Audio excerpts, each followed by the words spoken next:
Thank you nih sebelumnya buat Mita udah pertama mampir di sini gitu, karena sebelumnya kita sempat menarik itu melihat artikelnya Mita waktu itu. Wah, ini menarik banget nih, ada sebuah artikel yang mungkin kayaknya kalau dilihat orang nih agak-agak menarik karena clickbaitnya ya, dari sales pasar hingga bisnis skincare miliaran gitu. Tapi kadang-kadang banyak orang yang memang melihat hanya di ujungnya aja kan, padahal ternyata dari saya lihat-lihat juga, wah gila nih Mita ini bener-bener dari awal merintis bisnisnya itu nggak mudah sama sekali gitu. Nah, malam ini kita mau ngobrol seputar hal itu juga nih. Gimana sih perjalanan Mita dari awal hingga mungkin sekarang ini sudah membuat sebuah bisnis dan bukan cuma satu, dan mungkin nanti kita akan ngobrolin juga ternyata di keadaan yang sekarang ini situasinya juga sangat naik turun ya buat bisnis Mita juga. Nah, kalau boleh sebelumnya mungkin diperkenalkan dulu untuk teman-teman yang udah hadir di Instagram Live kita, siapa Mita dan bisnisnya apa, silakan. Ya, jadi alhamdulillah ya. Terima kasih udah diundang nih di IG Live-nya Sekolah Pebisnis. Jadi ini tuh sebetulnya kayak mimpi juga nih saya, Kak. Karena saya tuh awal follow Sekolah Pebisnis memang selalu termotivasi juga sama semua postingan-postingannya. Pokoknya aku sering repost nih Sekolah Pebisnis. Iya. Nah, Masya Allah banget malam ini malah bisa live bareng. Aduh, alhamdulillah banget. Jadi mungkin saya perkenalan dulu. Perkenalkan, nama saya Sasmita Sugiardi, asalnya dari Kota Kendari, dan keseharian saya, alhamdulillah, saya mengelola beberapa bisnis, dan sekarang lagi fokus memang ke bisnis-bisnis yang saya jalankan, yang masih berjalan pada saat pandemi ini, kayak gitu. Mungkin untuk lebih lengkapnya bisnisnya apa aja nanti biar kita pada saat sharing aja. Siap. Wah, ini kalau boleh tahu nih Mita ini ternyata saya juga akhirnya melihat dari satu bisnis ternyata berkembang menjadi beberapa ya. Jadi kalau awalnya itu kan yang dilihat dari beberapa artikel itu awalnya bermula dari jualan es lilin waktu SD gitu. Nah, itu pertama kali artikelnya saya lihat Mita itu di situ. Nah, ternyata itu udah mulai berjualannya dari waktu SD ya. Ya, dari kecil. Karena memang kondisinya yang harus menuntut kita untuk berjuang sih sebetulnya waktu itu. Karena memang kondisinya sangat-sangat harus berbuat sesuatu pada waktu itu. Karena memang kondisi keluarga saya termasuk orang yang kekurangan. Nah, ya sebagai anak ya gimana sih maksudnya melihat orang tua habis sholat subuh udah bangun jualan ke pasar, terus udah harus ngangkat dagangan. Nah, itu yang bikin saya jadi kayak, aduh kasihan nih orang tua udah kesusahan seperti ini, masa sih saya harus bebanin lagi dengan biaya hidup saya. Padahal waktu itu saya umurnya baru kelas 3 SD sih ya. Tapi pemikirannya udah sampai, aduh kasihan banget orang tua saya udah dan waktu itu tuh ya makan pun susah. Alhamdulillah kalau udah bisa makan nasi garam udah syukur banget waktu itu gitu.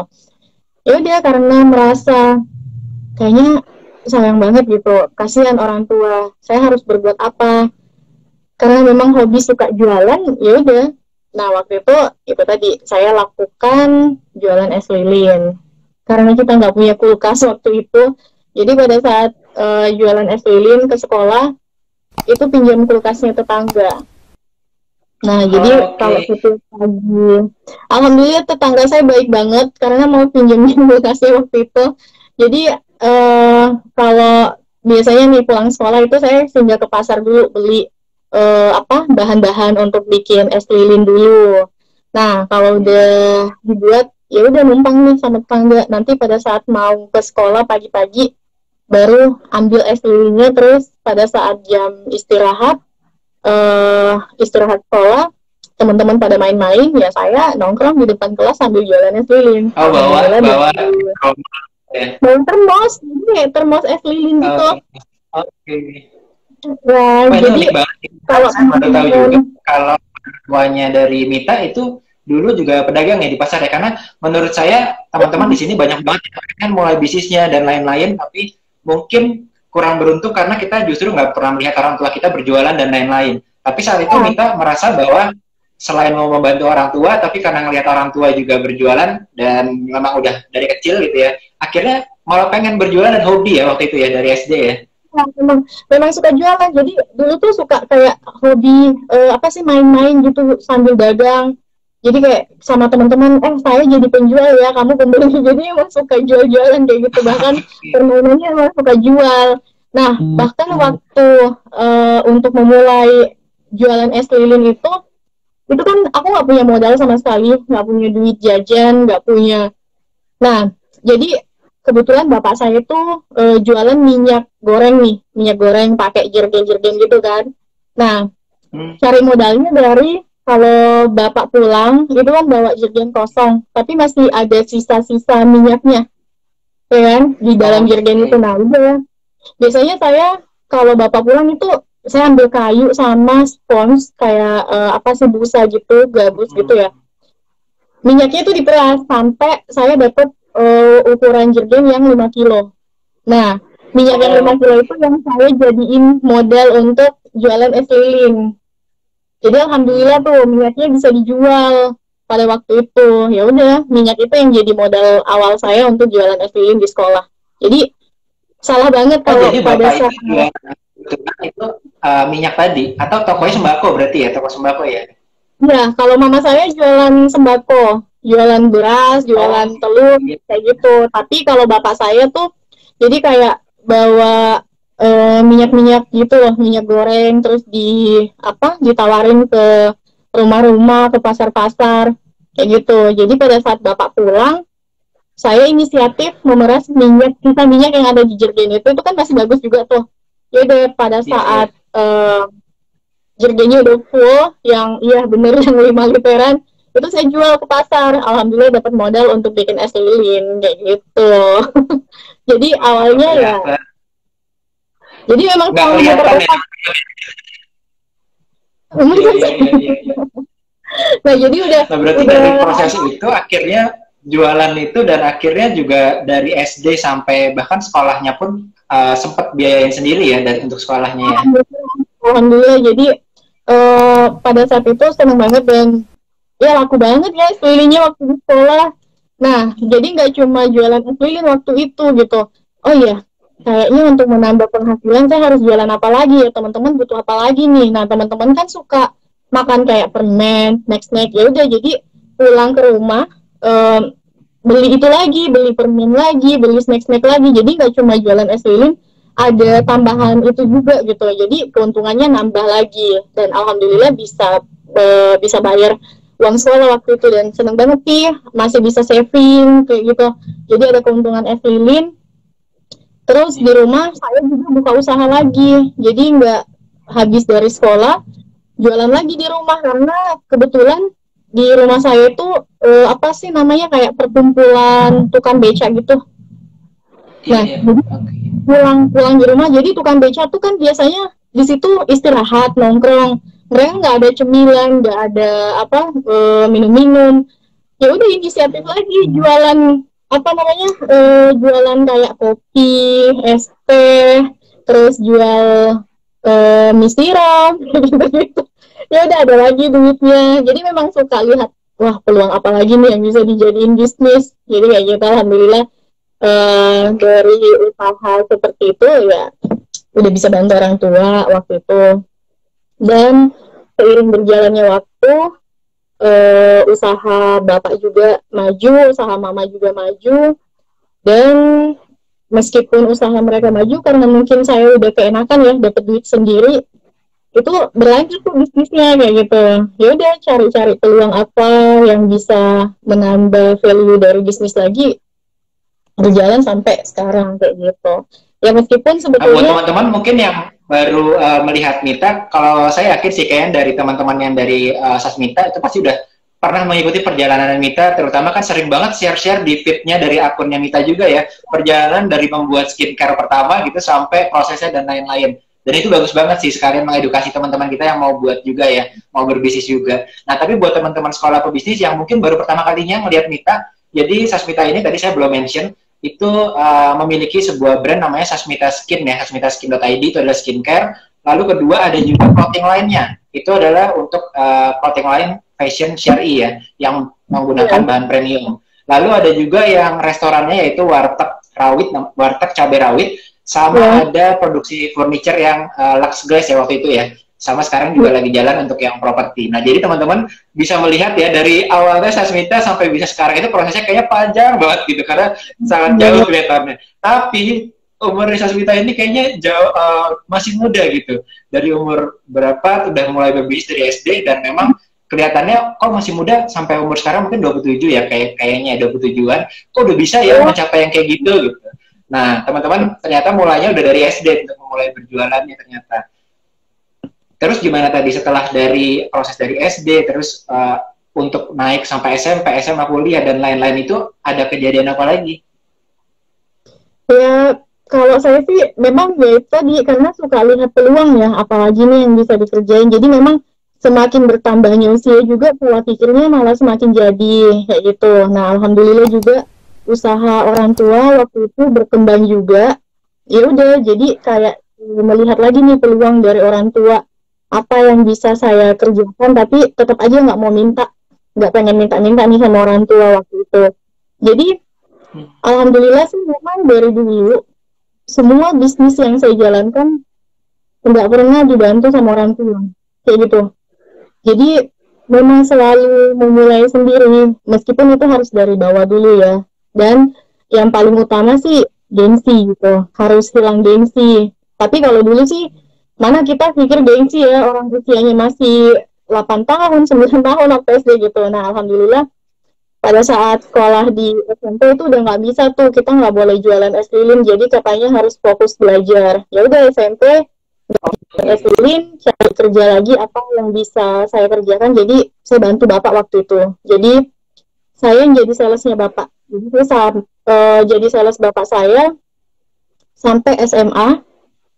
Bapak ngambil barang dari luar kota, jadi sebelum barangnya datang itu udah habis duluan karena memang saya udah nawarin ke toko-toko, ke pasar-pasar. Jadi pada saat barang distribusinya udah datang itu langsung habis kayak gitu. Nah, alhamdulillah. Jadi memang belajar marketing secara live waktu itu, secara langsung terjun beneran ya. Jadi itu tuh juga kayak tantangan buat saya. Bagaimana caranya supaya kita bisa menawarkan dagangan kita nih sama orang kayak gitu, bagaimana supaya mereka bisa tertarik. Jadi kalau mereka ya ngambil beberapa kartun waktu itu gitu ya, itu seneng banget dan malah jadi kayak lagi buat saya, oh iya toko ini hari ini dia ngambil 10 dus nih, pokoknya dia besok harus ngambil 20.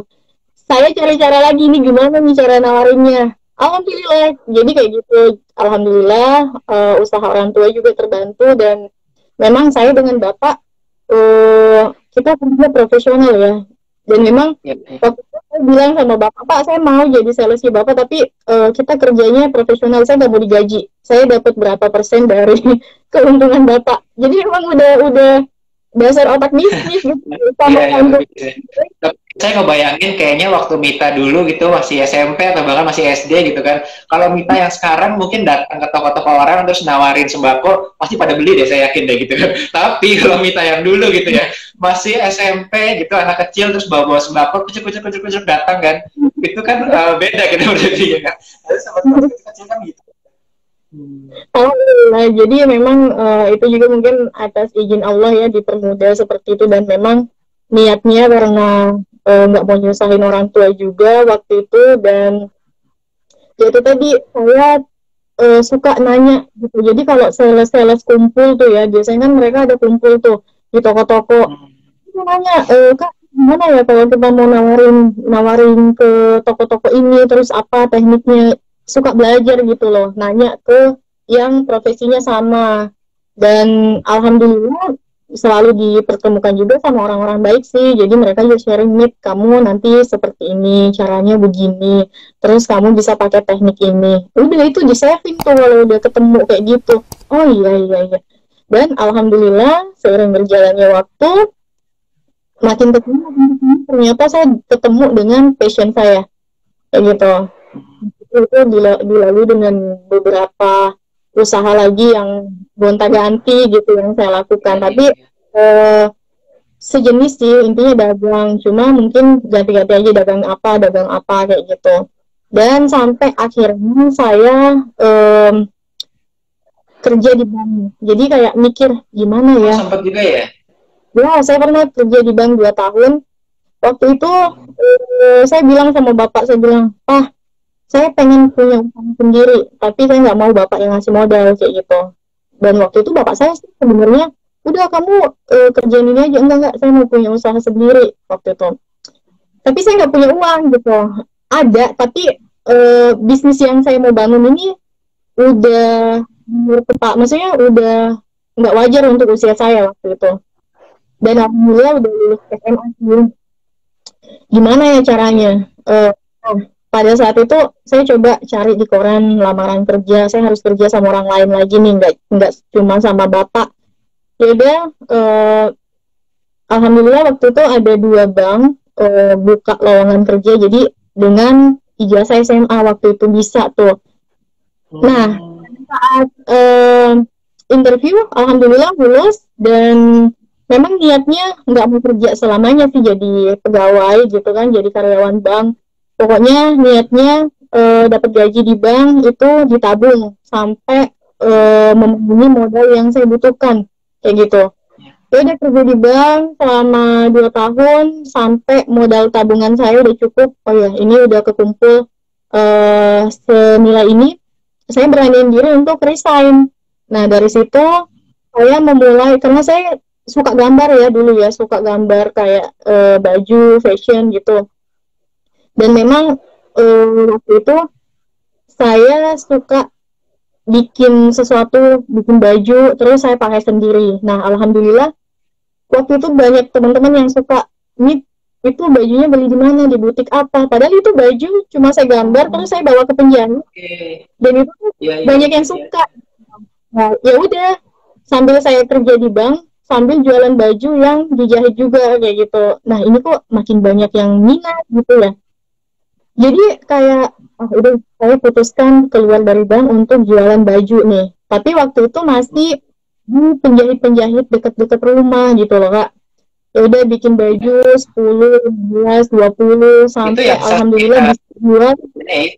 B dan E ya. Ya, jadi iya Sasmita BNE. Jadi Sasmita BNE itu Sasmita Beauty and Elegant. Jadi memang waktu itu konsep fashionnya simple tapi elegan. Jadi dia nggak yang bermotif. Waktu itu hitam putih doang deh. Kalau nggak salah hitam putih terus polosan. Dan memang simple, beauty and elegant sesuai dengan konsepnya. Alhamdulillah itu berjalan. Ternyata dan teman-teman yang di sini apa-apa ya buat kita di awal bisnis. Mungkin saya kan banyak juga nggak punya modal nih dan lain-lain, dan ternyata dari Sasmita ini ya nggak apa-apa teman-teman, kalau memang mau bisnis dan belum punya modal ya cari modal dulu, mungkin dengan bekerja bahkan seperti Sasmita di bank, atau bisa jadi teman-teman jadi reseller dan lain-lain ya, bahkan teman-teman jadi punya modal untuk start your business ya. Makanya biasa teman-teman tuh kalau ada yang ngeluh, "Saya pengen buka usaha tapi aduh gimana ya, saya nggak punya modal." Sementara kan usaha itu harus punya modal dulu. Saya suka ini apa namanya kayak tentang, nah itu tuh mindset kayak gitu tuh yang salah banget. Pengen buka bisnis tapi terhalang karena nggak punya modal. Ya modalnya kamu cari, ya carinya dengan kamu cari lagi talenta kamu apa gitu. Kamu punya kamu punya bakat apa sih di situ, itu yang kamu jadiin modal sebetulnya. Makanya kadang teman-teman bilang, "Kamu sih enak, bisnismu udah jalan, jadi mau buka bisnis apapun modalnya ada." Jadi kayak aduh, cerita lagi dari awal, kasih tahu seperti itu kalau kita pengen punya modal kayak gitu. Oh iya ternyata kayak gitu. Terus ya alhamdulillah karena mungkin dari pengalaman seperti itu bisa ngasih masukan juga ke teman-teman. Dan dengan kondisi seperti sekarang ada beberapa teman juga yang kita bantu untuk buka usaha kayak gitu. Nah, lanjut jadi lagi. Awalnya tadi dari yang baju tadi ya, dari baju yang custom tadi. Ya, terus ya itu tadi saya tuh suka penasaran gitu loh, maksudnya suka selalu ingin mencoba waktu itu ya. Jadi belum konsisten bisnisnya.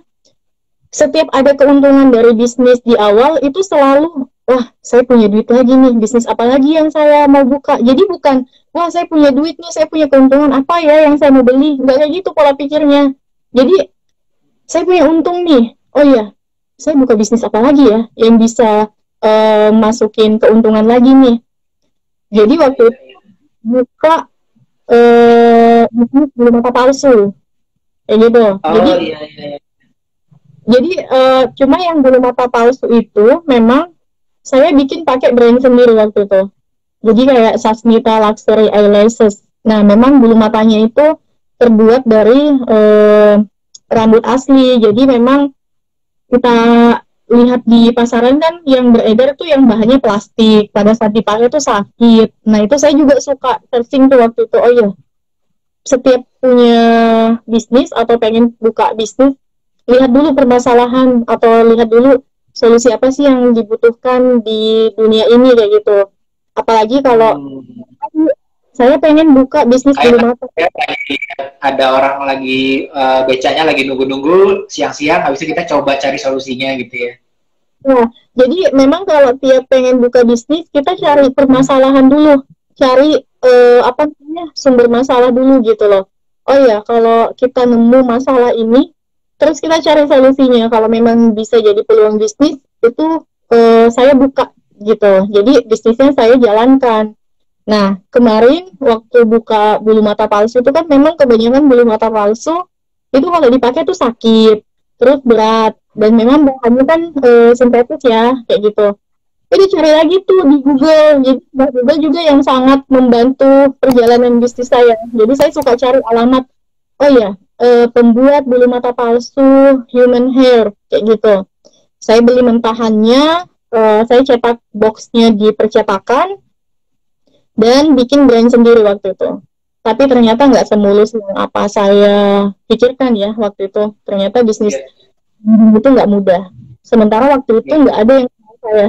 Sasmita nggak ada yang tahu. Terus kamu bikin usaha dengan branding. Belum lagi di hibirnya. Belum lagi di apa namanya diejek sama teman-teman. Belum lagi ya dihina lah. Emang kamu siapa buka brand sendiri, udah Sasmita BNE buka brand, terus bulu mata buka brand. Jadi dulu awal buka bisnis tuh selalu pakai nama saya, Sasmita, Sasmita, Sasmita. Everything, maksudnya apapun itu setiap buka usaha pasti ada Sasmitanya, kayak gitu. Ya saya merasa nama saya itu doa. Ya. Oke. Bulu mata itu juga. Tapi itu secara itu ya pakai nama Sasmita itu ya. Iya. Jadi waktu itu bulu matanya jualan, nggak kejual kan. Nah sementara modal yang saya pakai hasil dari untung bisnis yang pertama, dan bisnis yang pertama itu masih jalan juga, alhamdulillah. Ya udah cari cara lagi gimana nih supaya bisnis ini bisa jalan. Oke. Saya lihat bulu mata palsu ini dipakai pada saat apa sih? Oh, pada saat orang pengen make up ke pesta kah, jadi pengantin kah. Tapi waktu itu saya nggak tahu make up. Ya udah belajar lagi. Alhamdulillah ada uang dari bisnis yang Sasmita BNE itu, saya terbanglah ke Surabaya waktu itu belajar make up. Nah, pulang dari Surabaya, alhamdulillah memperkenalkan diri bisa make up. Banyak, udah mulai ada beberapa pelanggan. Nah, pada saat make upin pelanggan itu saya pakai bulu mata saya yang Sasmita itu. Alhamdulillah pelanggannya suka tuh, jadi nanya, "Mit, ini bulu matanya jual di mana? Bisa beli di mana?" "Oh ya, ini bulu mata saya, Bu," kayak gitu. Jadi dari mulut ke mulut waktu itu jalan lagi bisnis bulu matanya, alhamdulillah sampai bisa stok ke toko-toko dan salon-salon kecantikan. Jadi kayak toko-toko kosmetik. Itu sampai ribuan tuh bulu matanya. Alhamdulillah. Ini berharga banget buat teman-teman yang ada di sini. Kalau disadari barusan Sasmita ini sharing dia dari Kendari ke Surabaya ya belajar mengenai MUA ini. Tapi di luar dari itu juga yang tadi saya baru lihat nih, ternyata Sasmita juga awalnya ini secara sadar bahwa kita harus, kalau kita bukan siapa-siapa awalnya tadi, kita belajar bulu mata, pasang bulu mata kita pakai sendiri jadi MUA, dan ternyata itu membantu kita untuk naik personal brandingnya. Dan ini menurut saya contoh personal branding yang bagus juga gitu. Karena banyak dari kita nih membangun personal branding tanpa kita punya core brandnya kita mau di mana gitu kan. Tapi pokoknya asal sharing aja, ngembangin sharing ke sana kemari, tapi kita nggak tahu core brand kita tuh di mana. Nah, salah satu contoh yang bagus sebenarnya seperti Sasmita. Jadi kita membangun branding, personal brandingnya dengan satu adalah dengan kita punya bisnis, lalu ngembangin bisnis dan lain-lain, punya customer, sehingga emang ada core-nya personal brandnya ya. Nah, ini menarik banget. Terus gimana tadi Sasmita, silakan. Alhamdulillah ternyata pada saat itu yang jalan bisnisnya malah semua makeup artist itu ya. Jadi kayak pada saat itu jadi makeup artist dan bisnis bulu matanya juga jalan. Nah, karena kedua bisnis ini kenapa malah lebih menghasilkan, jadi bisnis yang baru Sasmita BNE ketinggalan gitu. Jadi kayak nggak fokus gitu kan, nggak fokus ke bisnis yang Sasmita BNE. Karena menurut saya bisnis makeup artist sama bisnis jalan bulu mata ini lebih gede nih penghasilannya, keuntungannya. Nah, ya udah jadi fokus lagi ke MUA dengan jualan bulu mata. Gimana ya supaya alhamdulillah nih pada saat itu MUA sama bulu matanya jalan banget, masya Allah, udah sampai omset puluhan juta waktu itu. Berpikir lagi, saya capek nih. Jadi dulu kan MUA, yang saya sendiri, terus bulu mata saya sendiri, ke toko-toko saya sendiri. Jadi memang belum pakai asisten, belum pakai karyawan, ngangkat koper itu sendiri, belum ada mobil juga waktu itu. Jadi tiap dipanggil kan harus ke rumah, harus ke tempat customer. Alhamdulillah dari hasil keuntungan makeup artist selama jualan bulu mata, ada modal untuk kita memutuskan saya pengen punya salon. Jadi minimal kapan waktu itu. Alhamdulillah. Itu yang di Sandara yang dekat Mandonga itu ya, saya sempat kepo-kepo gitu. Ada salonnya juga ternyata. Oke. Kendari di sini di Kepas namanya, di Cipas. Jadi buka salon tuh, alhamdulillah, dan itu lancar juga. Jadi udah 3 pemasukan kan, buka salon itu juga cuma make up waktu itu, udah mulai rekrut karyawan, buka fasilitas salon, udah buka trimbat, facial wajah, ya pokoknya fasilitas salon lah. Dan alhamdulillah juga itu lancar banget waktu itu tuh. Nah, tapi kok ada hambatannya nih di sini. Ternyata dengan kesuksesan itu, terus dengan status saya yang sebagai perempuan malah menimbulkan kesan negatif waktu itu. Jadi, maksudnya? Nah, ini udah mulai masuk nih tantangan-tantangan dalam berbisnis, apalagi kita seorang perempuan ya. Dan waktu itu memang di Jepang, kayak gitu. Di sini juga yang kayak ada proses hijrah nih di dalamnya. Jadi bisnis membuat saya jadi kayak lebih memperbaiki diri gitu. Alhamdulillah ternyata buka salon punya omset sampai puluhan juta waktu itu, malah membuat stigma negatif itu muncul. Kayak gitu. Karena nggak masuk di akal. Gimana stigma negatifnya? Karena nggak masuk di akal. Usia muda perempuan itu kita udah punya. Ada aja ya. Oke. Oh, udah punya ini, udah punya itu, dan waktu itu Sasmita atau Mita di usia ke 26 ya, kurang lebih ya? Ya, 20-an lah. 20-an ya? Ya. Oke, masih muda, tapi kok tiba-tiba bisa punya banyak gitu ya? Oke. Apa sih? Jadi waktu dulu media sosial itu belum terlalu, dan saya juga nggak terlalu main media sosial waktu itu kan. Jadi semua aktivitas yang kemarin kita lalui kan nggak terekspos gitu ya. Jadi mulai risih juga waktu itu, saya masih terlalu mendengarkan omongan orang lain, udah mulai kayak drop juga. Tapi ada baiknya sih, maksudnya dengan omongan-omongan seperti itu kita malah ingin memperbaiki diri kayak gitu. Yang tadinya saya nggak berhijab langsung pakai hijab karena memang ingin meminimalisir penilaian orang kayak gitu, tadinya karena omongan orang. Tapi makin kesini gitu kan, kok saya dapat penghasilan sudah sampai sini, tapi kok hatinya nggak tenang ya, ada apa gitu. Jadi udah mulai ikut-ikut kajian, udah mulai belajar agama.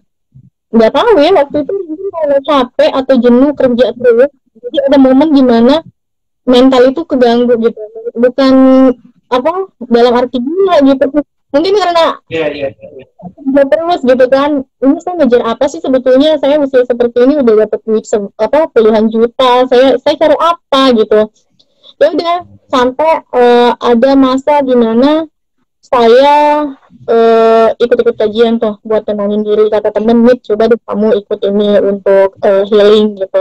Ya udah ikut, Nah, malah waktu itu saya dapat ceramah kalau ternyata penghasilan saya itu haram sebetulnya. Yang sejalan. Kok bisa? Iya, jadi bulu mata palsu itu kan haram. Oh, bulu matanya. Ya, ya, ya, ya. Nah, sementara saya jalan bulu mata palsu waktu itu.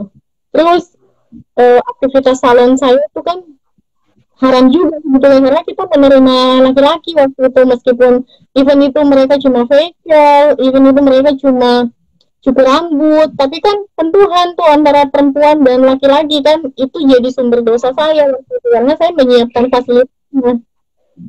Ya udah, itu kayak pergolakan batin waktu itu. Waduh, ini haram gimana coba kayak gitu. Padahal udah berjalan dan sudah ada karyawannya dan lain-lain ya. Udah berjalan dan omsetnya udah hampir ratusan juta waktu itu gitu kan, sebulan bisa sampai 70 juta ada. Gimana ya, udah sampai galau, udah sampai bingung, sampai saya waktu itu terpancing lah ya, maksudnya pengen glowing, pengen di sini nih awal mula saya mulai bisnis skincare. Jadi waktu itu saya terpancing. Tapi juga menarik ya, karena kemarin skincare itu barusan launch dan dalam hanya beberapa bulan, dan sebulan aja udah sampai benar-benar yang booming banget kan. Dan itu launchnya di kala pandemi ini ya, skincare ini. Tapi banyak yang gak melihat bahwa ternyata Sasmita atau Mita sendiri mulainya dari reseller ya. Iya, alhamdulillah.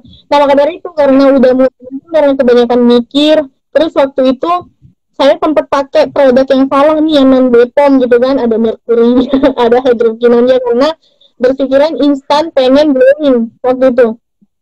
Tapi ternyata setelah 1 tahun pemakaian produk itu, apalagi dengan pemikiran yang udah banyak banget di usia seperti itu, kita punya beban pikiran yang bisnis itu harus fokus gitu. Malah jatuhnya kok kayak pikiran, terus malah ikut kajian dikata bisnis kita haram, itu bikin pusing banget sampai akhirnya waktu itu. Tapi yang tadi tiga-tiganya masih ada, yang salonnya, terus yang penyewaan baju untuk pengantin itu dan aksesoris itu masih ada semuanya. Masih ada, tapi waktu itu saya udah sempet galau nih, aduh ngapain saya cari duit, umpama ternyata ujung-ujungnya haram juga gitu kan. Nah, itu saya udah punya anak juga waktu itu. Nah, gimana coba saya melakukan sesuatu sementara hasilnya ini untuk anak saya gitu. Aduh, mikir banget itu sampai seminggu, sampai gara-gara ikut kajian gitu kan. Banyak yang bilang, ngapain tutup usaha, ini udah sayang banget usaha kamu udah gede, ini udah besar gitu. Ya juga ya, tapi terus gimana dong, ini haram. Terus konsultasi lagi ke Ustadz, ini gimana, seperti ini. Terus dikasih tahu sama Ustadz, Mir, janji Allah itu nyata loh, pada saat kamu meninggalkan sesuatu karena Allah bakalan ganti yang lebih besar lagi dari ini. Nah, mulai dari situ setelah saya dikasih tahu itu sama Pak Ustadz waktu itu, misalnya Bismillah menutup semua usaha saya. Wow, jadi omset luar biasa. Bulu mata saya tutup, yang omset bersihnya 30 juta ada, terus salon juga saya tutup. Bismillah. Yang jalan waktu itu cuma make up aja, dua. Kalau make up kan untuk kita mempercantik pengantin gitu kan, masih belum inilah gitu. Dan nggak pakai cukur alis kayak gitu ya, belajar lah. Memang nggak langsung total ini kita hijrah waktu itu, tapi minimal penghasilan yang dikatakan haram itu udah saya buat. Nah, waktu itu cobaannya datang lagi, bukan dijawab abis-abisan saja. Itu stres lagi tuh di situ. Gimana coba profesi kita sebagai mula, tapi wajah sendiri rusak gara-gara pemakaian produk yang non-Bepom waktu itu. Udah dikasih saran sama teman, coba deh kamu pakai skincare ini gitu kan. Udah pakai skincare yang dikasih tahu sama teman. Alhamdulillah pemakaian 1 bulan itu mukanya kembali normal. Dan waktu itu skincare-nya Bepom. Udah Bepom tuh. Otak bisnis jalan lagi. Jadi otak bisnis jalan lagi. Kayaknya saya harus jual produk ini. Soalnya kan yang pertama Bepom. Terus yang kedua memang hasilnya terbukti karena saya pakai. Ya udah, saya waktu itu memutuskan untuk jadi reseller, jadi beli 12 paket, jual, alhamdulillah laku sampai laku terus, akhirnya naik lagi jadi member itu harus ratusan paket diambilnya, jadi member, laku lagi, habis terus sampai saya naik jadi distributor, jadi enggak, jadi agen itu penjualan Itu ribuan piece. karena kan waktu itu kebayangnya itu Mita itu kan belum seperti sekarang ya, ibaratnya seorang businesswoman iya, womanpreneur iya, tapi seorang influencer kan juga iya kan, karena ada akunnya di sosial media juga udah ada influence-nya gitu, udah cukup besar. Tapi dulu waktu mulai skincare ini jadi reseller itu kan benar-benar kita mulai dari nol juga kan, sedangkan bisa naik dari reseller jadi agent dan lain-lain, itu waktu itu gimana caranya? Nah, jadi mungkin itulah yang jalan-jalannya Allah ya. Jadi pada saat kita dikasih kesusahan sama Allah itu kita nggak boleh ngeluh, kita nggak boleh putus asa. Bayangkan kita perempuan terus diuji dengan wajah yang rusak kayak gitu. Yang pertama, kenapa rusak? Karena memang kan kesalahan kita sendiri, udah dikasih tahu produk non BPOM nggak bagus, masih tetap aja pakai, ya kan? Di awalnya aja cantik, tapi lama kelamaan efeknya bakalan kelihatan gitu. Itu saya belajar menerima itu juga tuh, kalau kita mau lebih terbuka pemikirannya, kita harus belajar menerima kesalahan dan mengakui kesalahan. Apapun yang terjadi dalam saya, memang karena saya sendiri yang terbuat gitu. Wajah saya nggak bakalan rusak kalau saya nggak pakai krim non BPOM ini waktu itu gitu. Jadi saya cari solusinya, alhamdulillah teman kasih tahu, event berjalan hampir 2 tahun, saya dari reseller cuma ambil 12 paket sampai jadi agen sampai ribuan piece. Nah, dasar punya otak bisnis ya gitu, maksudnya nggak puas gitu, suka nggak puas tapi saya bersyukur gitu. Ya udah, pengen lagi bikin brand sendiri skincare, cari lagi jalannya gimana ya supaya saya ada brand skincare sendiri kayak gitu. Karena skincare yang saya pakai ini masih ada kekurangannya gitu kan, waktu itu masih ada. Saya selalu pengen sesuatu yang sempurna, kualitasnya bagus gitu. Nah, gimana caranya? Saya searching lagi di Google, cari info gimana sih cara pembuatan skincare kayak gitu, brand sendiri.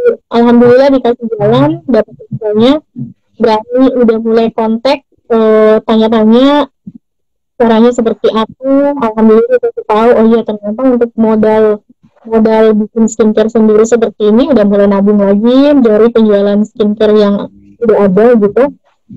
Nah, sampai pada titik modalnya udah cukup nih untuk bikin skincare. Ya udah, terbanglah ke Jakarta waktu itu, karena memang pabrik kita di Jakarta. Meeting, minta sampel, sampai akhirnya saya dapat sampel yang sesuai dengan keinginan saya. Nah, tapi bisnis skincare yang kemarin itu tetap jalan sampai sekarang. Karena yang namanya kita bisnis skincare itu kan, kalau orang sudah banyak yang cocok, sama aja itu kita udah deposit sebetulnya. Mereka kalau udah cocok, ambil terus. Dan itu nggak bisa saya lepas. Dan alhamdulillah omset skincare yang saya yang satu ini, masya Allah, maksudnya hasil keuntungannya ini yang bisa bikin saya buka bisnis yang lain kayak gitu. Nah, jadi insya Allah kan benar tuh yang tadinya. Dan uniknya memang si bisnisnya skincare ini juga belum terlalu lama juga ya, baru mungkin di bawah setahun, di bawah 2 tahun ya. Kan kalau nggak salah yang skincare ini itu baru ada di 2019 ya PT-nya ya. Lalu masih masuk ke proses cari supplier, lalu proses lainnya, dan di tahun 2020 ini baru benar-benar mulai launchingnya gitu kan, di awal tahun ya. Bahkan itu belum sama sekali, karena pandemi. Oke. Nah, jadi alhamdulillah hampir 3 tahun jualan skincare orang lain gitu kan, brand lain. Keuntungannya kita buka skincare sendiri. Nah, prosesnya nggak gampang karena memang banyak hal yang harus dilalui itu sampai hampir setahun hanya untuk ngurusin legalitas doang. Mulai dari perusahaan, ternyata kan skincare sendiri nggak asal bikin tuh. Apalagi kita bikin sendiri langsung di pabrik. Beda sama yang diracik sendiri, yang dimasak sendiri, beli kemasan, udah langsung jual, itu kan nggak resmi. Nah, itu yang kemarin yang brand sendiri, itu prosesnya panjang banget, hampir setahun, karena harus ada legalitas, harus ada haki brand kita, kayak gitu, dan itu kan nunggu tuh. Dan sampai tiba saatnya saya nemu sampel yang bagus, alhamdulillah legalitas perusahaan juga saya udah dapet. Udah mulai jalan setahun lebih prosesnya, sampai itu tadi dapetnya pas pandemi. Nah, sementara sebelum pandemi usaha saya udah ada lah ya yang berjalan, usaha terus saya juga udah punya bisnis kuliner yang tadi yang bisnis kuliner itu baru berjalan 3 bulan kena pandemi, padahal di situ modalnya gede juga karena bukanya kayak semi resto kan gitu. Ini benar-benar kayak ditolak dari atas deh, benar-benar ya. Soalnya semua bisnisnya Sasmita itu ibaratnya dari restoran, itu udah pandemi udah sulit deh sekarang tutup. Lalu MUA pun sekarang kan kita nyentuh wajah tuh udah nggak boleh kan, salon-salon dan yang lain juga kita bilangnya waktu itu pemerintah bilang salah satu pusat penyebaran ya pandemi yang cukup besar sentralnya adalah salon juga kan. Makanya waktu itu sempat salon ditutup juga banyak. Terus juga akhirnya penyewaan baju ya kurang lebih sama ya. Tapi di momen itu akhirnya di pandemi malah ada yang jadi akhirnya bisnis skincare ini. Ya. Nggak kebayang juga tuh kalau proses lebih lama lagi bisa jadi yang berbeda ceritanya ya. Dan itu kan sempat bikin saya kayak, waduh mati nih, nggak ini bisnis skincare karena pandemi kan waktu itu, dan itu awal-awal kalau nggak salah Maret ya waktu itu. Nah, alhamdulillahnya yang resto itu 3 bulan habis launching itu kan pecah tuh. Jadi modalnya sempat balik. Kalau kuliner kan bisnisnya enak, jadi dia tuh kayak 100% keuntungan yang bakalan kita dapetin gitu kan. Nah, alhamdulillah. Jadi yang resto ini kayak udah kepikiran, ya udahlah udah balik modal juga gitu kan, harus punya keberanian kayaknya memang bisnis ini harus saya tutup kayak gitu. Meskipun sampai sekarang berjalan dan yang jalankan itu tante saya. Cuma untuk kedepannya saya nggak bisa fokus di bisnis ini karena memang bisnis yang kuliner ini harus saya yang ada di situ gitu loh. Jadi yang saya lihat di sini seiring perkembangan waktu gitu kan, setiap bisnis yang saya mau kembangkan itu harus ada saya di situ waktu itu. Apalagi yang bisnis resto ini gitu, nggak bisa jalan kalau nggak bisa. Soalnya kan yang bangun subuh ke pasar saya, pulang dari pasar saya harus masak sendiri, dan itu gede gitu ya. Kelas makan ini kan gede, itu benar-benar menyita tenaga saya sampai saya tuh kurang tidur. Nah, ini nggak bisa kayak gini, ini saya bisa sakit nih kayak gini meskipun ada karyawan. Tapi saya tuh paling nggak bisa melihat, aduh ini kalau nggak sempurna gitu loh.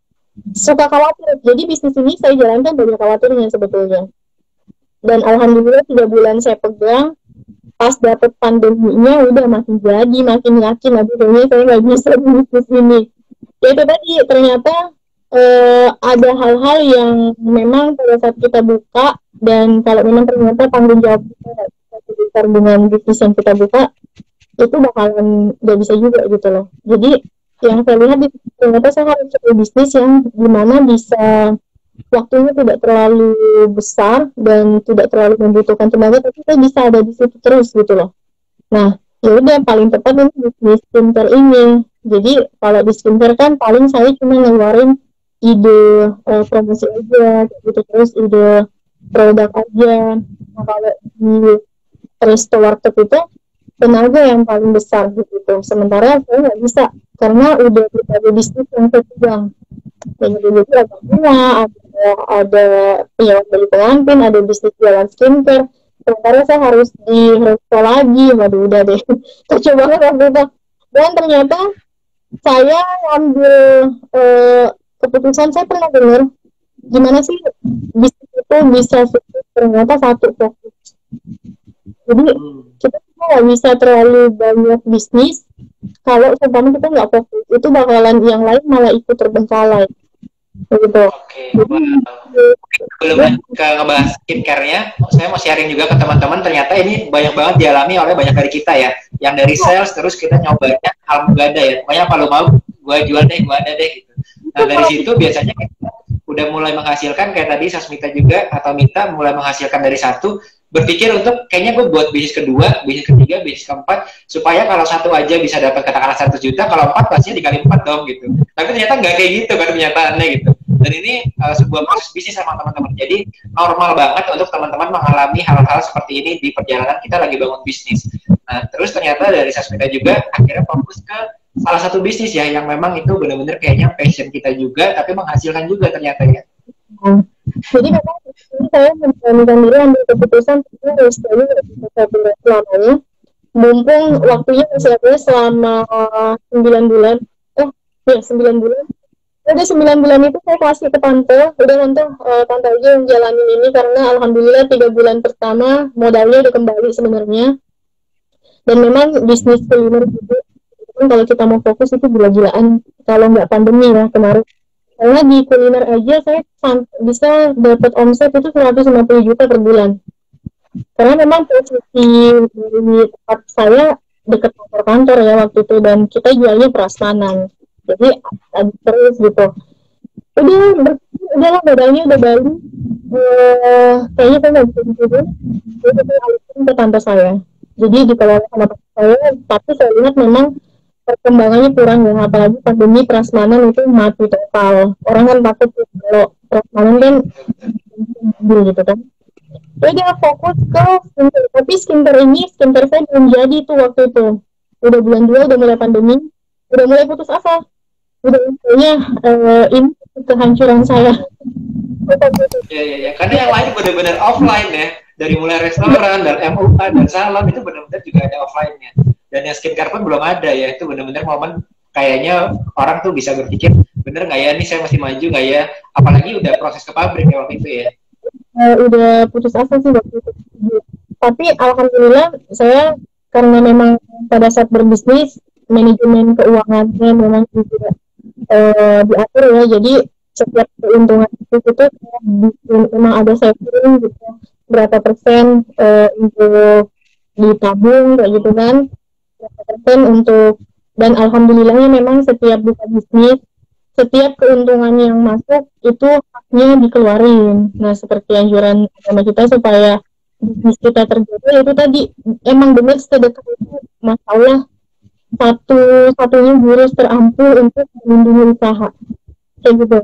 Dan alhamdulillah itu nyata banget tuh, meskipun waktu itu udah kayak udah kayaknya skincare juga nggak bakal jalan, apalagi dengan harga skincare saya yang kayaknya menengah ke atas, terjangkaunya 250.000 gitu satu produk, itu nggak bakalan jalan deh kayaknya. Tapi alhamdulillah kekuatan media sosial, karena memang kan produk saya mulai dari awal membuka bisnis, bahkan untuk urus legalitas perusahaan aja itu semua saya posting.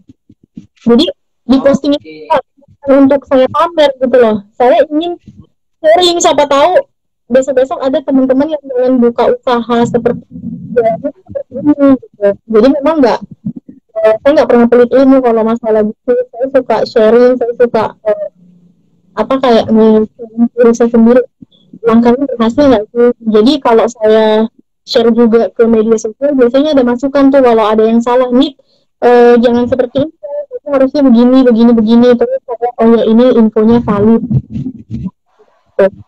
Dan alhamdulillah mungkin karena rasa penasaran saya waktu itu, sampai ternyata pada saat skincare saya datang itu ternyata habis tuh.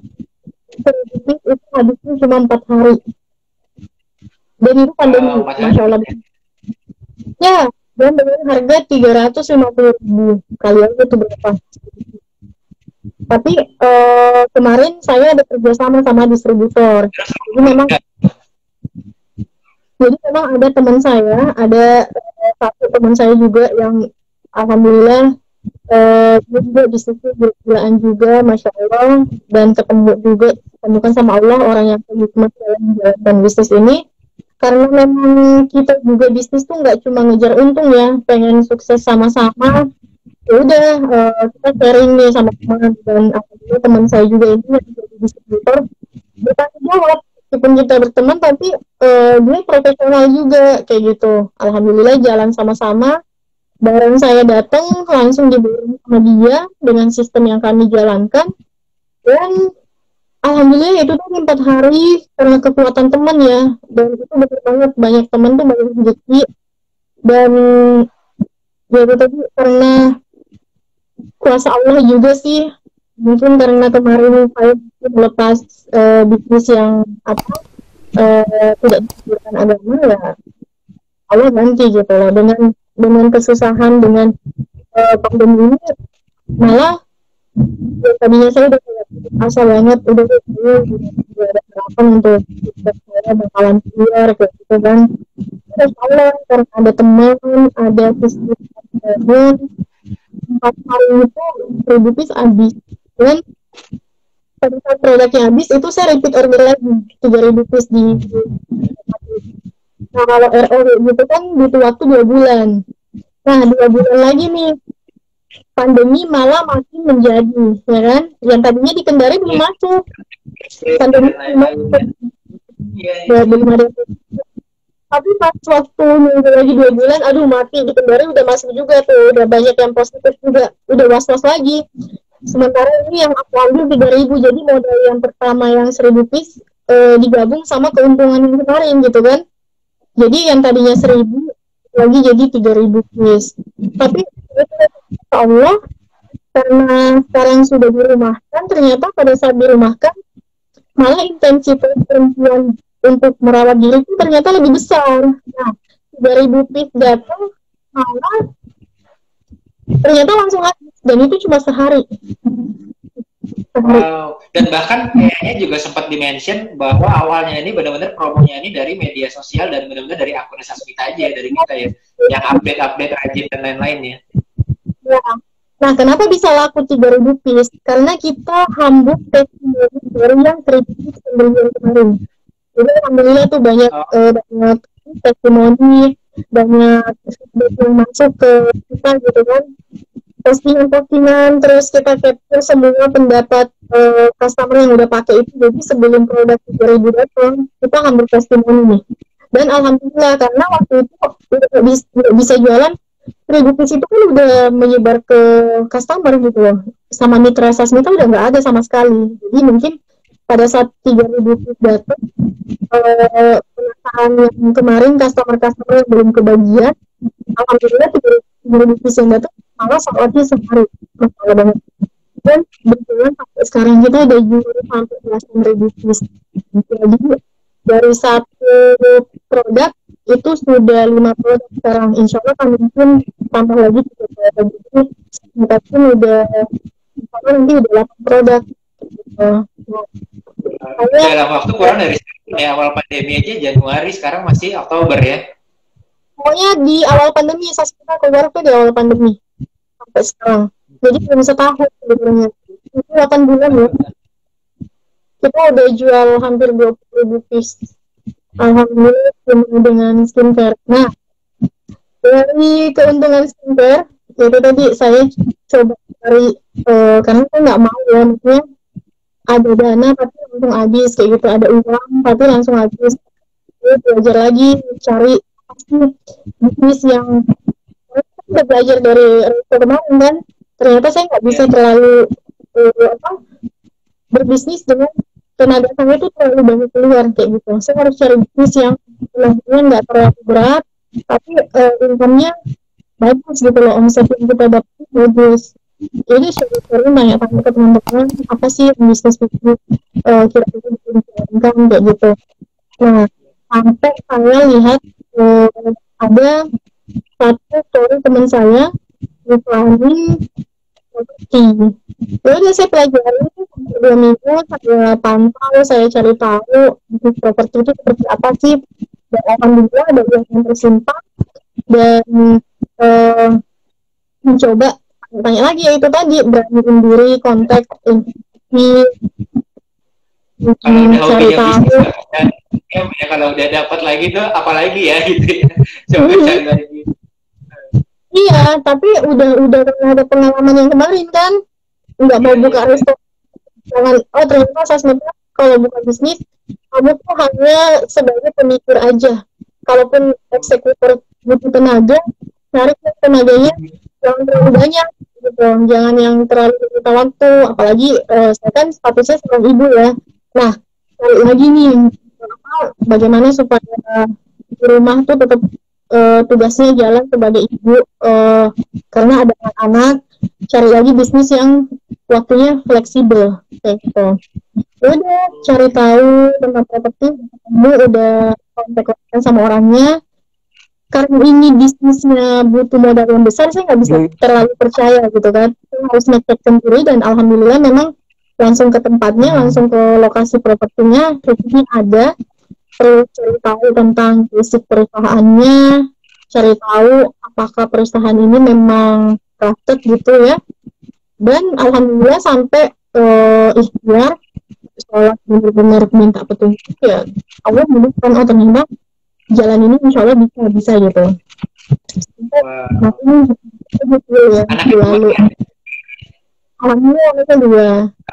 Nah makanya single mother, terus bisnisnya udah punya beberapa, itu luar biasa banget bisa masuk manage waktunya.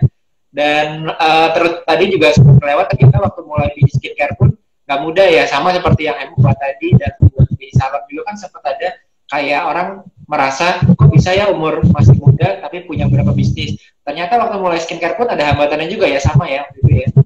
Nah, jadi karena ya itu tadi saya tuh orangnya selalu kepedean ya. Maksudnya ya itu tadi bikin skincare pakai nama sendiri, Sasmita, ya itu ya awalnya dihujat lagi gitu. Kamu siapa sih, Mit? Artis bukan, biasanya yang bikin produk itu cuma artis atau enggak yang terkenal, pejabat kah apa gitu kan. Sementara Sasmita nggak ada yang kenal gitu, tapi kamu bisa dan mau bikin produk sendiri dengan nama sendiri. Nah, ya itu mungkin pemikiran orang lain, tapi kalau saya pribadi justru mestinya brand ini yang akan membesarkan nama kita gitu, bukan kita harus punya nama besar dulu baru bikin brand kayak gitu. Kalau saya sih malah tugas kita nggak bagaimana supaya brand ini bikin nama kita besar kayak gitu, nggak mesti jadi artis dulu terus bikin brand, nggak mesti jadi orang terkenal dulu kayak gitu kan. Ya alhamdulillah, masya Allah, dengan izin Allah bisnis Sasmita Skin sampai sekarang alhamdulillah gitu, bersyukur banget. Bahkan yang ini kadang-kadang mengharapkan kita mau buat bisnis kan. Alhamdulillahnya ya bisa melahirkan bisnis lagi gitu. Kalau bisnis setelah pandemi vaksin keluar, ambil bisnis properti, dan itu kan memang bisnisnya kayak keperhotelan resort ya. Menurut pandangan bisnis saya, kalau properti kurang, alhamdulillah properti yang keakhir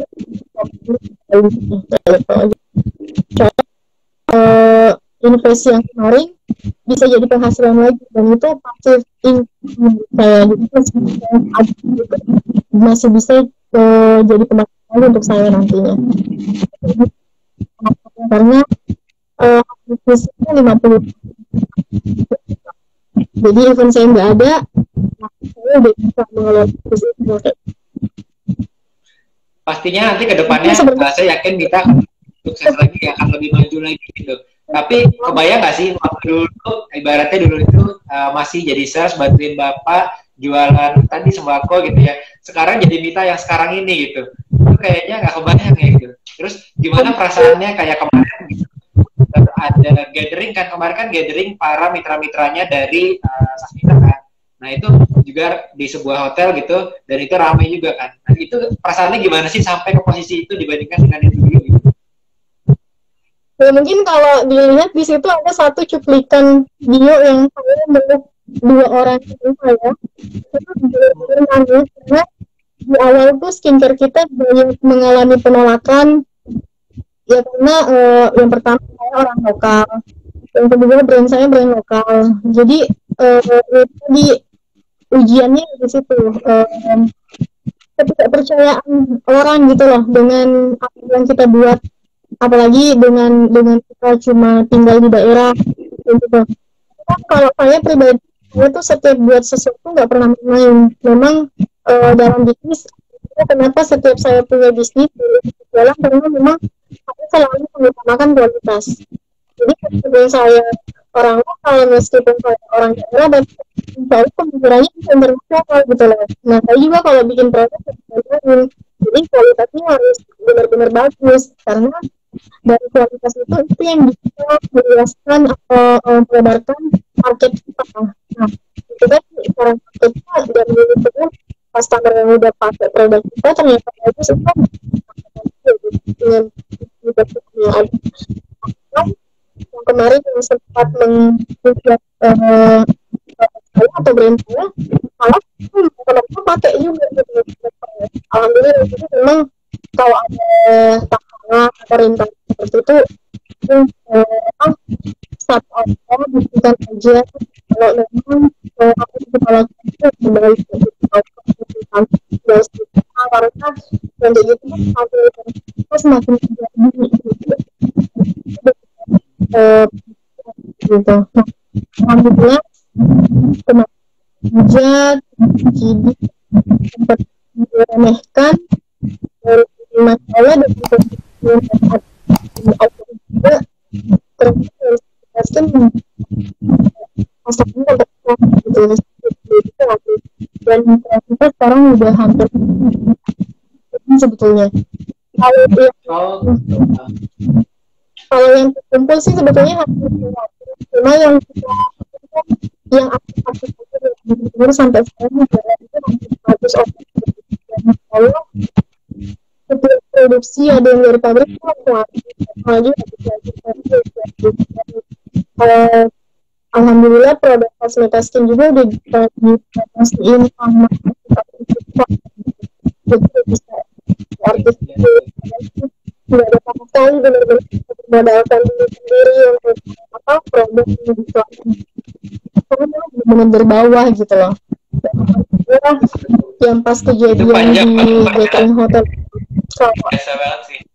nangis gitu, saya nangis sama temennya 2 orang itu karena yang pertama gitu kan kalian bisa tweet improve sendiri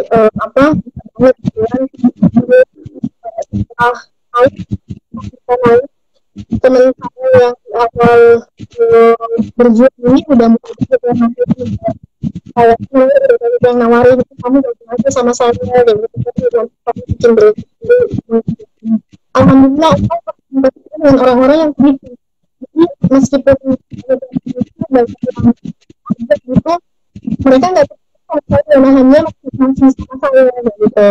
Ya makanya kalau kita juga ya tapi kalau kita itu nanti mereka juga bisa kita pada saat kita berpikir malah maju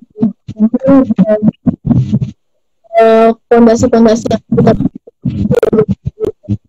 dan sekarang juga bukan saya di itu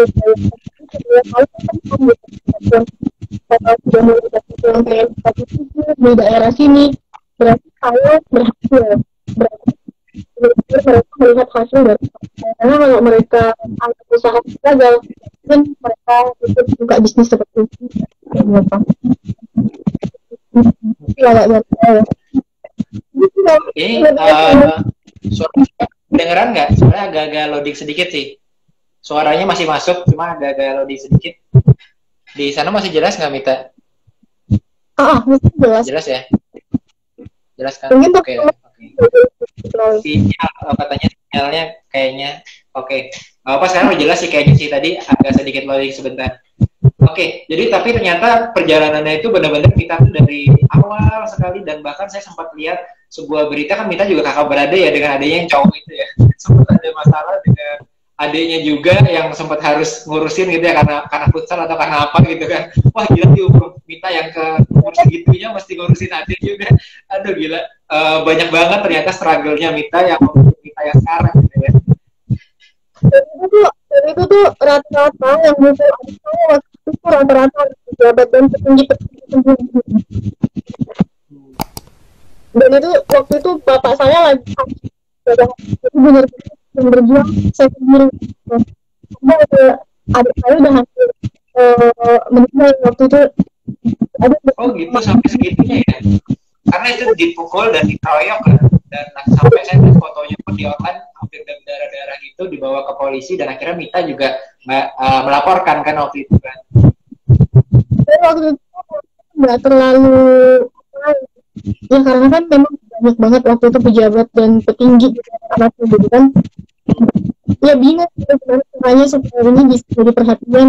Saya email satu persatu ke berita nasional kayak RCTI, Metro TV, SCTV, itu apa beritanya. Jadi caranya nggak jelaskan.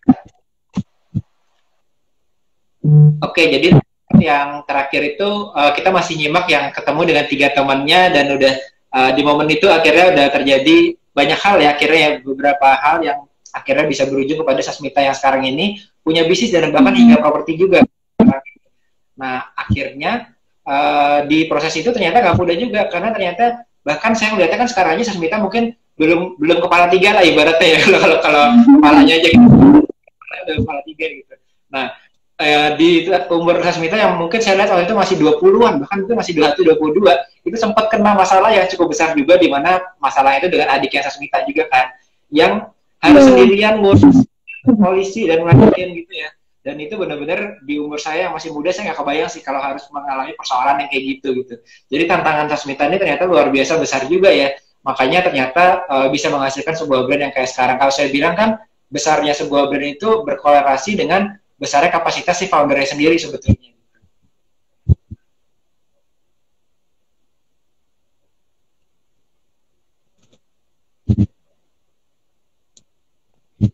Masih loading? Udah jelas belum? Cek. Halo? Ya, tadi agak sempat keputus sih Kak. Putus ya? Oke. Nah, mungkin teman-teman sekarang udah sih cukup oke. Jadi jelas ya teman-teman ya. Nah, yang menarik itu waktu launching brandnya dari Sasmita ya, yang brand yang dari skincare ini dimulai dari akun personalnya sendiri dan tanpa menggunakan promosinya, menggunakan mungkin campaign influencer yang langsung banyak dan lain-lain, itu belum masuk ke situ, tapi benar-benar baru menggunakan akun sosial medianya. Dan saat itu sempat salesnya sampai tadi yang diceritakan ya, dari 1000 produk terjual sold out dalam 4 hari, lalu pesan lagi di pandemi lagi dan 3000 produk. Dan itu pun sold out dalam waktu 4 hari ya. Dan itu nggak murah juga ternyata price range-nya untuk sebuah produk skincare yang mungkin berkualitas, sehingga memang nggak mainnya di murah-murahan kan gitu. Karena kita inginnya juga karena memang untuk skincare yang saya buat memang dia masuknya, jadi kan kalau di skincare tuh di pabrik kita disuruh milih ada tiga segmen gitu kan, ada yang high quality, ada yang middle quality, ada yang low quality. Karena memang yang pengen aku buat tuh high quality. Jadi karena memang kita segmennya mainnya di premium. Nah, makanya supaya nggak terlalu susah untuk marketnya gitu kan, nggak terlalu susah untuk marketnya, mending mainnya di premium quality. Jadi kita tuh lebih kayak fokusnya ke promosi aja. Karena produk kita udah punya kualitas kayak gitu. Jadi nggak usah capek-capek mikirin gimana untuk produknya lagi gitu loh. Udah jangan tanggung-tanggung, langsung bikin yang bagus aja sekalian. Nanti tinggal lebih kayak mikirin ke promosinya aja kayak gitu. Dan biasanya kalau kita punya produk yang berkualitas, kita lebih pede untuk promosiin produk kita gitu, karena kita udah tahu, oh ya kualitas produk saya ini bagus, dan memang kita mainnya yang premium quality, apalagi kita bikinnya di pabrik yang benar-benar standarnya itu memang sudah internasional sebetulnya kayak gitu. Oke, wow, ini mungkin kalau orang lihatnya, wah nih Mita ini benar-benar ibaratnya strong woman banget ya gitu ya. Udah bisa manage waktu iya, tapi juga bisa mengembangkan bisnis di usia yang masih muda kayak gini gitu. Tapi ternyata di balik itu saya ingat sebuah cerita tuh kan kayak keris gitu. Kalau saya orang Jawa soalnya. Kalau Jawa itu kita bilangnya kan keris. Kalau mau buat keris itu pasti kita panasin kan, dipanasin kerisnya sampai isi kerisnya itu, besinya itu melepuh dan dia core-nya berubah gitu. Jadi benar-benar jadi lentur si besinya itu. Terus dipukul-pukul besinya gitu kan. Akhirnya semua proses itu yang susah, yang panas, yang menyakitkan dan lain-lain itu menghasilkan sebuah keris yang luar biasa dan bisa digunakan buat bermanfaat buat orang banyak juga gitu. Nah saya ngeliat ini juga seperti Mita gitu. Dari awal itu udah ditempa luar biasa banyak banget sampai di umur yang sekarang ini akhirnya bisa nemu sebuah brand yang akhirnya cocok.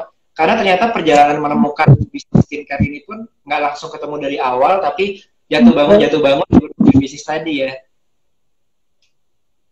Iya, alhamdulillah bener banget tuh. Jadi kayak berat besi semakin ditempa kan semakin tajam tuh. Alhamdulillah ya.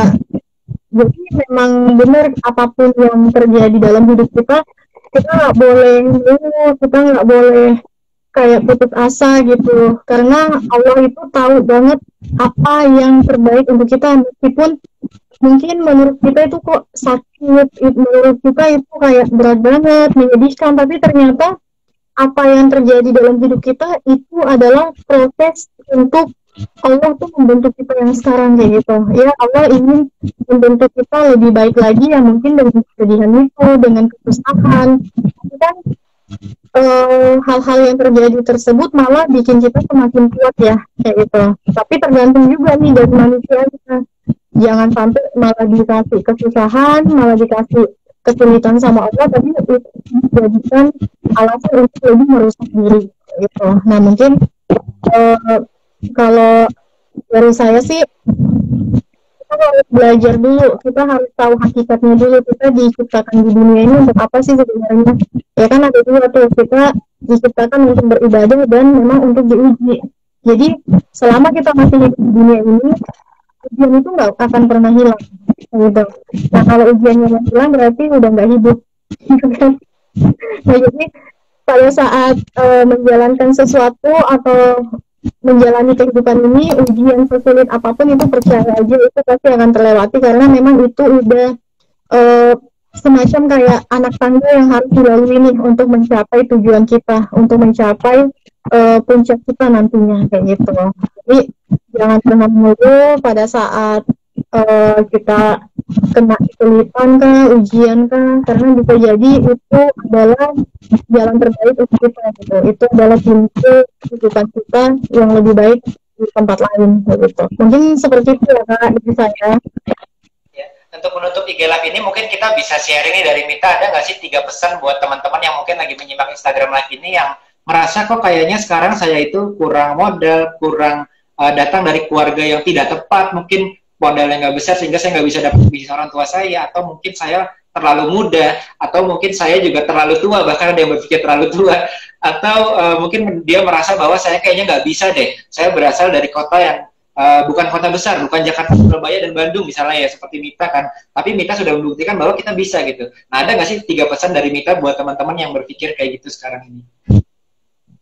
Kalau saya sih yang pertama mungkin berani ya, harus berani.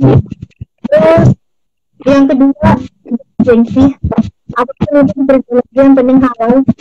Terus yang ketiga ubah mindset kita, yang selalu bilang tidak bisa, tidak mungkin. Kita harus yakin ini pasti bisa, ini pasti berhasil. Kalau kita terus lagi 100 kali, jadi jangan ya gitu. Kalau saya sih akhirnya ya 3 prinsip itu. Jadi memang harus berani mengambil keputusan, berani untuk melangkah, kalaupun gagal, setelahnya tuh kenapa bisa gagal, kenapa bisa gak jalan, kenapa bisa jalan. Cuma kalau pada dasarnya hal-hal yang saya lakuin ada tadi berani, tidak gengsi, dan mindsetnya kita harus yakin, mindsetnya kita harus bisa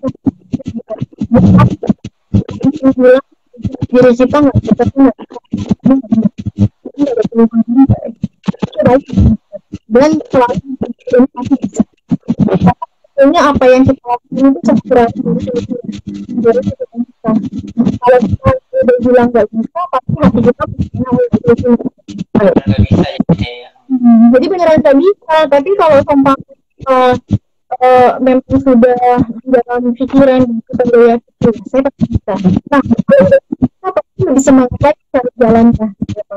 Dan ini harus jalan gitu supaya melancar. Udah sharing-sharing banget dengan teman-teman di Smart Lapo Bisnis buat Mita, dan mungkin dari saya kayaknya setelah obrolan malam ini saya jadi sadar sebenarnya Mita ini bukan langsung berhasil, tapi banyak banget proses di belakangnya. Dan yang kedua, ternyata selain itu anaknya Mita ini memotivasi Mita luar biasa juga gitu. Karena di postingan terakhirnya juga baru bangun properti juga tutup Muna gitu ya, dan ada caption kayak gitu. Jadi saya melihat Mita ini bukan hanya seorang womanpreneur yang luar biasa, yang tough juga, tapi seorang ibu yang sangat kuat menurut saya. Jadi melakukan apapun untuk kedua anaknya itu ya, untuk si Kalista sama si Nilova ya, yang ternyata umurnya sama kayak anak saya. Anak saya juga satu cewek itu umur 2 tahun juga gitu, Nami gitu. Nah, thank you banget buat sharing-sharingnya malam ini. Kayaknya banyak banget insight-insight dan value-value yang kita bisa dapetin ya dari bagaimana teman-teman bisa membangun. Yang menurut saya kadang-kadang mungkin sekarang teman-teman di pandemi ini mengalami struggle, mengalami kesulitan, mengalami tantangan, omset teman-teman berkurang. Karena dari perjalanan Mita, kita bisa tahu bahwa kesulitan-kesulitan itu kadang-kadang dikasih ke kita bukan untuk kita supaya mengalami down gitu ya, tapi kesulitan itu diberikan untuk kita supaya kita bisa memiliki kesempatan untuk menginspirasi orang lain gitu. Jadi karena kesulitan itu dikirim ke kita itu bukan karena kebetulan teman-teman, tapi karena itu adalah proses buat kita menuju kesuksesan. Dan kadang-kadang kesulitan kita justru saat kita melihat Mita, itu kesulitan yang Mita alami itu, susah payahnya itu bisa menginspirasi orang lain. Jadi buat teman-teman yang sekarang nih, saat ini, teman-teman sedang struggle, teman-teman sedang mengalami kesulitan, omset teman-teman lagi turun sangat jauh, teman-teman artinya sedang dicoba, apakah sekarang teman-teman itu bisa membuat orang-orang yang sedang melihat teman-teman kesulitan nantinya terinspirasi. Nah, saya harap teman-teman bisa menjadi Mita-Mita lainnya lagi ya, atau the next Mita juga ya, gimana bisa memanfaatkan kesulitan itu buat nantinya teman-teman bisa mencapai kesuksesan teman-teman. Thank you banget Mita buat waktunya. Sampai jumpa lagi di kesempatan yang lain, di tempat yang lain, di kolaborasi yang lain lagi. Thank you.